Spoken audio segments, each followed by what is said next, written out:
যেদিন আমি ছোট ছিলাম, যুবক ছিলেন বাবা, সেদিনটি আসবে ফিরে, যায় কি তা আজ ভাবা।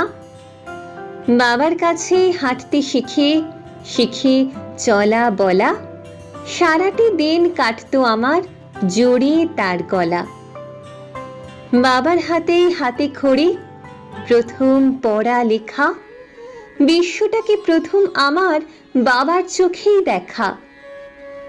আজকে বাবার চুল পেকেছে, গ্রাস করেছে জরা, তবু বুঝি বাবা থাকলেই লাগে ভুবন ভরা। বাবা এখন চশমা পরেন, পার করেছেন ৮০, আজও তাকে আগের মতোই অনেক ভালোবাসি।